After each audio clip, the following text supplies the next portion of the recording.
ചെമ്പനീർ പൂവിന്റെ ഇന്നത്തെ എപ്പിസോഡിലേക്ക് എല്ലാവർക്കും സ്വാഗതം. അങ്ങനെ രവിയേട്ടനോട് ചന്ദ്ര ചോദിക്കുന്നുണ്ട്, എന്തായി പെൻഷന്റെ കാര്യം ശരിയായോ, പോയ കാര്യം നടന്നോന്നൊക്കെ ചോദിക്കുമ്പോൾ ഇല്ല, അത് വേറൊരു കാര്യത്തിനാണ് വിളിച്ചത്, എന്തായാലും പെൻഷന്റെ കാര്യമൊന്നും ശരിയായിട്ടൊന്നുമില്ല, അത് കിട്ടുമ്പോൾ വൈകും എന്ന് പറയുന്നു.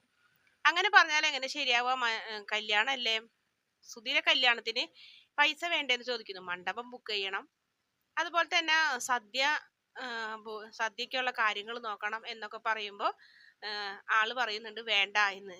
വേണ്ടേ, കല്യാണം നടത്തണ്ടെന്നാണ് പറയുന്നത്. കല്യാണം നടത്തണം, ലളിതമായ രീതിയിൽ മതി, അതായത് അമ്പലത്തിൽ വെച്ച് കെട്ടും, രജിസ്റ്റർ ഓഫീസിൽ പോയി കഴിഞ്ഞിട്ട് രജിസ്റ്റർ മാരേജ് ചെയ്യണം, അത്ര മതി എന്ന് പറഞ്ഞപ്പോൾ അതെന്താ നിങ്ങളുടെ മോന് വേണ്ടി കഴിഞ്ഞിട്ട് കല്യാണം നല്ല രീതിയിലൊക്കെ വലിയ ഹാളിലൊക്കെ ഉള്ള കല്യാണം നടത്തിയത് സച്ചിക്ക് വേണ്ടി എന്ന് പറയുമ്പോൾ അത് സച്ചിക്ക് വേണ്ടി നടത്തിയ കല്യാണമാണോ, ഇവന് വേണ്ടി നടത്തിയ കല്യാണല്ലേ, ഇവൻ കല്യാണ പന്തലിൽ നിന്ന് ഓടിപ്പോയതല്ലേ എന്നൊക്കെ ചോദിക്കുമ്പോൾ ആകെ നാണം കെട്ട് നിൽക്കുന്നുണ്ട് സുധി, ഒന്നും ഇണ്ടാൻ പറ്റുന്നില്ല.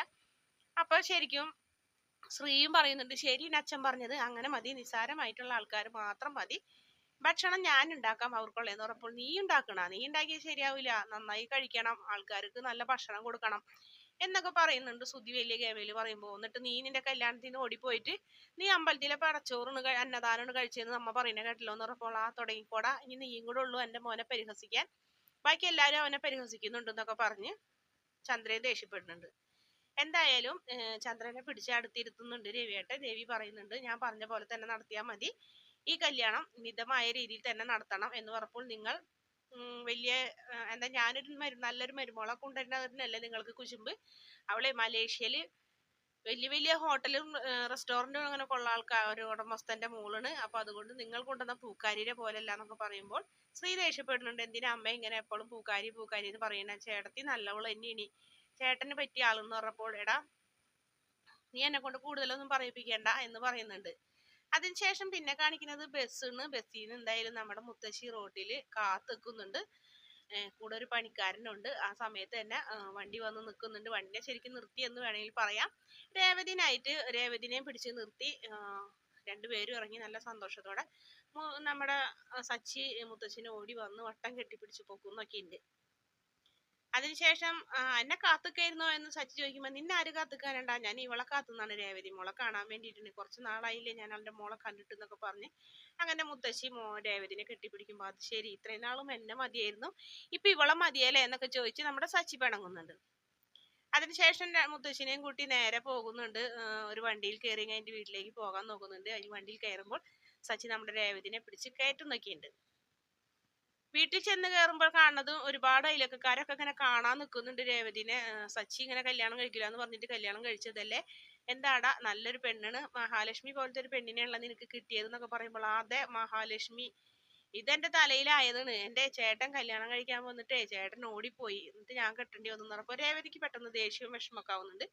മുത്തശ്ശനെങ്കിലും ദേഷ്യപ്പെട്ടു പറഞ്ഞു, വായ അടച്ച് മിണ്ടാണ്ടിരിക്കടാ, ഞാൻ പറയുന്നത് കേട്ട് മാത്രം നീ സംസാരിച്ചാൽ മതി, നീ വായ തുറക്കരുതെന്നൊക്കെ പറഞ്ഞപ്പോൾ സച്ചി ഇങ്ങനെ അന്തം വിട്ടു നിൽക്കുന്നുണ്ട്. മുത്തശ്ശിയുടെ സ്വഭാവം മാറുന്നുണ്ട്, രേവതിനെ കുറ്റം പറയുന്നത് ഇഷ്ടപ്പെടുന്നില്ല. പിന്നീട് ആരതിയെ കുഴിഞ്ഞിട്ടുണ്ട് രേവതിനെ അകത്ത് കയറ്റുന്നത്. അപ്പൊ മുത്തശ്ശിനോട് ചോദിക്കുന്നുണ്ട് സച്ചി, ഇത്രയും നാള് ഞാൻ ഈ വീട്ടിൽ വന്നിട്ട് ഇന്ന് വരെ എനിക്ക് ഇങ്ങനെ ഒരു സ്വീകരണം തന്നിട്ടില്ലല്ലോ, ഇതെന്ത് ഇവളെയും കൂട്ടി വന്നപ്പോ ഇങ്ങനെ എന്ന് പറഞ്ഞപ്പോൾ അത് നിങ്ങൾ പുതുതായി കല്യാണം കഴിച്ച ജോഡികളല്ലേ, അവരിങ്ങനെ ഉണ്ടോ സ്വീകരിക്കേണ്ടത്, കുറെ കാര്യങ്ങളൂടെ ചെയ്ത് തീർക്കാനുണ്ട്, അതൊക്കെ ചെയ്തിട്ടേ നിങ്ങളെ ഞാൻ ഇവിടെ നിന്ന് വിടുള്ളൂ എന്ന് പറഞ്ഞ് മുത്തശ്ശി അവരകത്തേക്ക് വിളിച്ചു കയറ്റുന്നുണ്ട്.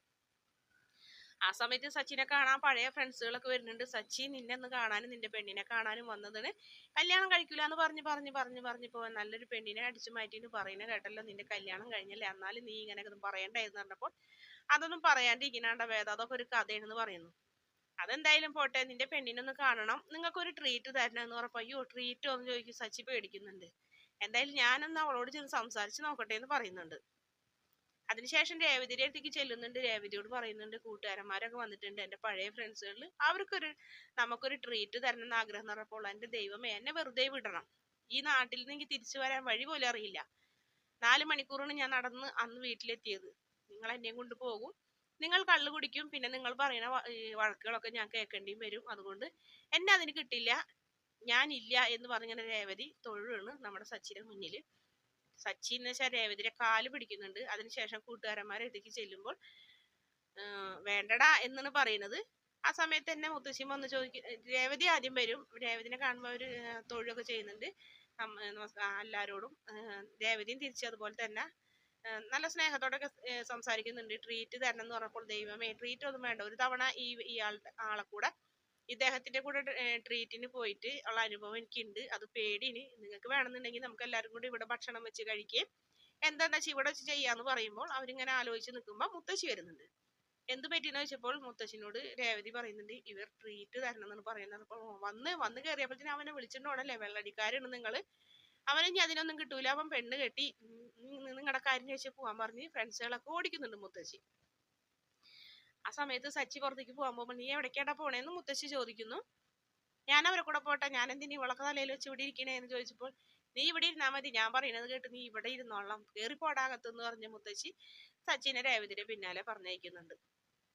പിന്നീട് കാണിക്കുന്നത് വീടാണ്. വീട്ടില് രവീന്ദ്രന്റെ അടുത്തേക്ക് ശ്രീ വരുന്നുണ്ട്. അച്ഛാ ഒരു കാര്യം പറയാനുണ്ട് എന്ന് പറയുമ്പോൾ എന്താ മോനെ എന്ന് ചോദിക്കുന്നത്. എനിക്കൊരു ജോലിയുടെ കാര്യം പറഞ്ഞിട്ടുണ്ടായിരുന്നില്ലേ, അവിടേക്ക് ചെറിയൊരു ജോലി കിട്ടിയിട്ടുണ്ട്, വലിയ ശമ്പളമൊന്നും ഉണ്ടാവില്ല, എന്നാലും കുഴപ്പമില്ല, പോകണം എന്ന് പറഞ്ഞപ്പോൾ അമ്മനെയും വിളിക്കുന്നുണ്ട്. അങ്ങനെ അമ്മയും വരുന്നുണ്ട്. അങ്ങനെ നിനക്കും ജോലി കിട്ടിയാടാ, നിനക്ക് എത്ര ശമ്പളം ഉണ്ടെന്നൊക്കെ ചോദിക്കുന്നു. മനോജ് എന്തേന്ന് ചോദിക്കുമ്പോൾ സോറി മനോജ് അല്ല, സുധി എന്തേന്ന് ചോദിക്കുന്നുണ്ട്. സുധി ഇവിടെ ഇല്ല, സുധിക്ക് ഒരു ജോലി കിട്ടിയിട്ടുണ്ടെന്ന് പറയുന്നുണ്ട്. അങ്ങനെ രണ്ടുപേരും ജോലിയായ 3 പേരും ജോലിക്കാരായില്ലേന്ന് പറഞ്ഞപ്പോൾ എനിക്ക് പിറന്നതിൽ നിങ്ങൾ 2 പേരും മാത്രം നല്ലവരായിട്ടുള്ളൂ എന്ന് പറയുന്ന അമ്മ അങ്ങനെ പറഞ്ഞു. ചന്ദ്ര അങ്ങനെ പറഞ്ഞപ്പോൾ രവിക്ക് പെട്ടെന്ന് ദേഷ്യം വരിടാൻ തുടങ്ങി. സച്ചിക്ക് എന്താ കുഴപ്പം എന്ന് ചോദിക്കുന്നുണ്ട്. അതുപോലെ തന്നെ ശ്രീയും ചോദിക്കുന്നുണ്ട് എന്തേ ചേട്ടനെ കൊണ്ട് ഇപ്പൊ എന്തെങ്കിലും കുഴപ്പമുണ്ടോ, ചേട്ടൻ ഡ്രൈവർ ആണെങ്കിലും ചേട്ടൻ തന്നെയല്ലേ നല്ല കാര്യങ്ങൾ കുടുംബം നോക്കണം, അതെ അവനുള്ളത് കൊണ്ടാണ് ശരിക്കും ഭക്ഷണം കഴിച്ച് പോണം, അവൻ സമ്പാദിക്കുന്നത് കൊണ്ട്, അവൻ കാർ ഡ്രൈവറാണ് എന്നൊരു കുറവല്ലേ നീ കാണിക്കുന്നുള്ളൂ എന്ന് പറഞ്ഞപ്പോൾ തുടങ്ങി ഇനി അവന്റെ പുരാണം വായിക്കാൻ നിന്നാ അതിനുള്ള നേരം ഉണ്ടാവുള്ളൂ, നീ നിന്റെ കാര്യം അന്വേഷിച്ച് പോകാൻ നോക്കുമെന്ന് ശ്രീയോട് പറയുന്നുണ്ട്. ഞാൻ പറഞ്ഞതിൽ എന്താ തെറ്റെന്ന് ചോദിക്കുമ്പോൾ എന്റെ ഞാനിപ്പോ നല്ലൊരു നിങ്ങൾ കൊണ്ടുവന്നല്ലോ ഒരു പൂക്കാരിനെ, ഞാൻ അതുപോലെ തന്നെ ഇനി ഞാനൊരു നല്ല മരുമോളെ കൊണ്ടുവന്നതിന്റെ കുശുമ്പല്ലേ നിങ്ങൾക്ക് എന്ന് ചോദിക്കുമ്പോൾ സത്യത്തിൽ രവീന്ദ്രനെ ഒരു പരിഹാസിച്ചിട്ട് ഇനി രവീന്ദ്രൻ ഒന്നും മിണ്ടില്ല. നിങ്ങൾ ഇനി വഴക്കൊന്നും ഉണ്ടാക്കേണ്ട, 2 പേരും കൂടെ ചേർന്ന് നിൽക്കാൻ പറഞ്ഞ് ശ്രീ 2 പേരുടെ അനുഗ്രഹം വാങ്ങുന്നുണ്ട്. അങ്ങനെ 2 പേരും അമ്മോനോട് പറയുന്നുണ്ട് നന്നായി വാ എന്ന് പറഞ്ഞ് ശ്രീനെ പറഞ്ഞയക്കുന്നുണ്ട്. അങ്ങനെ ചന്ദ്രനെയും അതുപോലെ തന്നെ ചന്ദ്ര ഇങ്ങനെ ചന്ദ്രനെ നോക്കി പരിഹാസത്തോടെ രവി പറയുന്നുണ്ട് അപ്പോ അകത്തേക്ക് മതി എന്ന് പറഞ്ഞ് നിൽക്കുന്നതോടാണ് ഇന്നത്തെ എപ്പിസോഡിന്റെ അവസാന ഭാഗം. വീഡിയോ ഇഷ്ടപ്പെടുകയാണെങ്കിൽ ഈ ചാനൽ ഒന്ന് സബ്സ്ക്രൈബ് ചെയ്ത് സപ്പോർട്ട് ചെയ്യണേ പ്ലീസ്.